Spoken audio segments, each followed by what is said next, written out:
Question number 7 है, if cot theta is equal to 7/8। हमें cot theta की value दी गई है 7/8। अब हमारा एंगल आ रहा है थीटा के ऊपर। इवेल्युएट, इसमें हमें टोटल 2 पार्ट में सोल्व करना है। फर्स्ट पार्ट में वैल्यू फाइंड करनी है हमें 1 plus sine theta 1 minus sine theta upon 1 plus cos theta 1 minus cos theta. Second part coat square theta की वैल्यू हमें फाइंड करनी है। अब देखिए हमारे पास 2 वैल्यूज हैं, ये थर्ड हमें निकालनी पड़ेगी। सबसे पहले चेक करना पड़ेगा कि कोट किसके बराबर होता है हमारा। तो पंडित बद्री प्रसाद हर हर बोले, यहाँ पे साइन आता है कोस और यहाँ पे टेन। टेन का उल्टा क्या होता है हमारा कोट। कोट चाहिए, कोट किसके बराबर होता है बेस अपॉन परपेंडिकुलर। तो जो गिवन था कोट थीटा उसको लिखेंगे ये है 7/8, यानी कि base upon perpendicular, base upon में परपेंडिकुलर। तो ये रफली एक फिगर बनाई है हमने। ए बी सी एक राइट एंगल ट्रायंगल है, यहाँ पे हमने एंगल थीटा मान लिया, मतलब बेस ये वाला होगा हमारा परपेंडिकुलर और ये हाइपोटेन्यूज। तो देखिए बेस क्या है हमारे पास 7, ए बी बेस आ गया, परपेंडिकुलर है 8, परपेंडिकुलर ये वाली साइड है बी सी, तो ये है हमारे पास 8। अब हमें हाइपोटेन्यूज निकालना है, फिर हम साइन थीटा की वैल्यू निकालेंगे और हमें कोस थीटा की वैल्यू भी निकालनी पड़ेगी। कोट थीटा की हमारे पास गिवन है तो इसका स्क्वायर करके हम आंसर निकाल लेंगे। तो पहले in right angle triangle A B C using Pythagoras theorem. Pythagoras theorem hypotenuse का square is equal to base का स्क्वायर प्लस परपेंडिकुलर का square. Hypotenuse A B C right angle triangle के लिए है ए सी, ये हमने फाइंड करना है, तो ए सी का स्क्वायर। बेस है ए बी 7, 7 का स्क्वायर प्लस परपेंडिकुलर है बी सी यानी कि 8, तो 8 का स्क्वायर।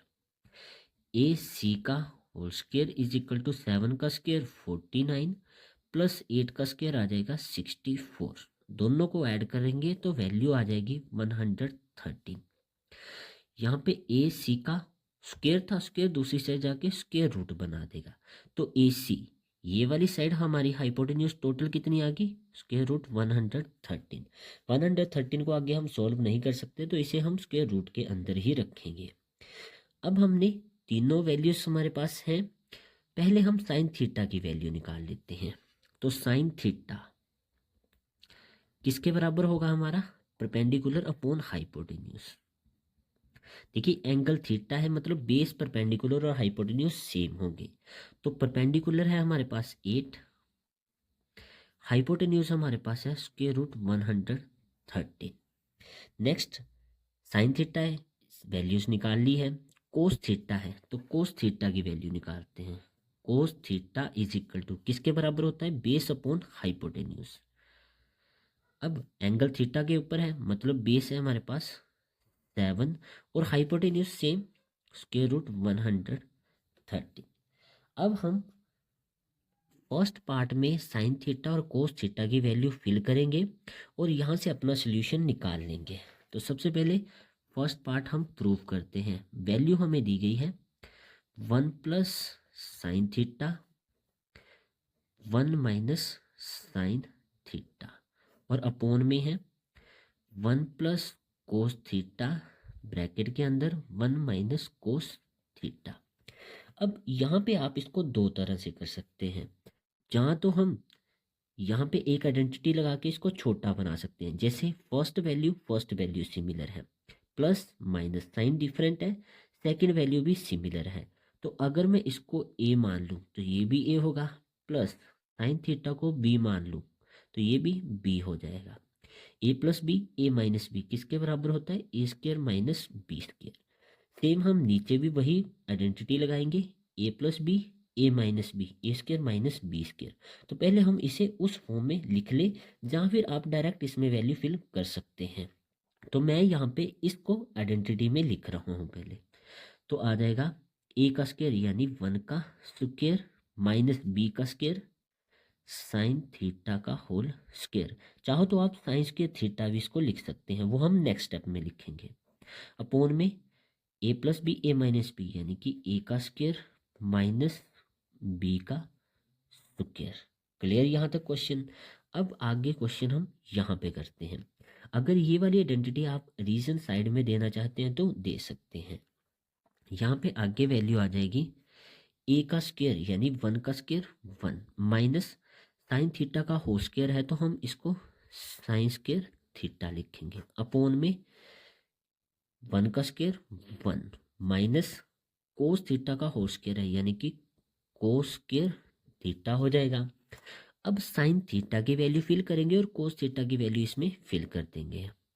तो 1 माइनस साइन थीटा की वैल्यू है 8 upon square root 13, 8 upon square root 113 और इसका स्क्वायर।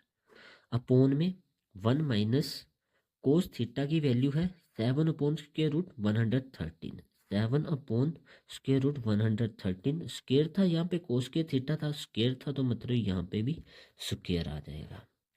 नेक्स्ट स्टेप देखिए 1 माइनस 8 का स्क्वायर 64 अपोन में स्क्वायर रूट 113 का, तो स्क्वायर से रूट कट गया, क्या बचा 113 अपोन में 1 माइनस 7 का स्क्वायर 49 अपोन स्क्वायर रूट 113 है और इसका स्क्वायर, स्क्वायर से स्क्वायर रूट कट गया तो बचा 113। यहाँ तक आपको इजीली क्लियर होगा ये क्वेश्चन। नेक्स्ट स्टेप यहाँ पे करते हैं। देखिए इसके अपोन में कुछ नहीं है, ये मतलब एलसीएम क्या आ जाएगा 1, 1 और 113 का एलसीएम क्या आ जाएगा 113। तो देखो इसके अपोन में 1 है तो 1 के टेबल में 113 आएगा 113 से मल्टीप्लाई करने पर। या फिर सेकंड तरीका है अपोन में कुछ नहीं है तो जो हमारा एलसीएम है सीधा ऊपर वाली वैल्यू से मल्टीप्लाई कर दो, 113 इंटू 1 ये हो जाएगा 113 माइनस सेम एलसीएम है मतलब ऊपर वाली वैल्यू हम वैसे ही लिख देंगे। अपोन में इसके कुछ नहीं है मतलब 113 हमारा एलसीएम आ जाएगा।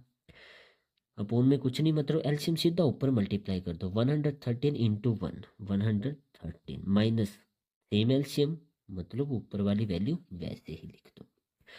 अब इसको सॉल्व कर लो, 113 माइनस 64 ये आ जाएगा 49 अपोन में 113 माइनस 49 ये आ जाएगा आपका 64 अपोन में 113। अब देखो नेक्स्ट स्टेप 49 अपोन में 113, ये सबसे नीचे है तो ये सबसे ऊपर चला जाएगा और ये इसके अपोन में आ जाएगा। जैसे a upon B C upon D, तो जो d है वो a से मल्टीप्लाई होगा, c हमारा b से मल्टीप्लाई होगा, तो ये और ये मल्टीप्लाई होंगे, ये और ये आपस में मल्टीप्लाई हो जाएंगे। 113 से 113 कट गया, क्या बचा हमारा 49 अपॉन 64। ये हमारी फर्स्ट पार्ट का सल्यूशन आ गया। अब सेकंड पार्ट था हमारे पास कोट स्क्वायर थीटा। तो देखो गिवन में हमारे पास कोट थीटा की वैल्यू थी 7/8, तो 7/8 स्क्वायर है तो इसका स्क्वायर करेंगे, 7 का स्क्वायर 49, 8 का स्क्वायर 64, यानी कि हमारे फर्स्ट पार्ट और सेकंड पार्ट दोनों का आंसर हमारा इक्वल आया है। बट इन्होंने इक्वल निकालने को नहीं बोला था, सिर्फ वैल्यू फाइंड करने को कहा था। तो फर्स्ट पार्ट यहाँ तक हमारा था और ये सेकंड पार्ट का सॉल्यूशन हमारा आ गया।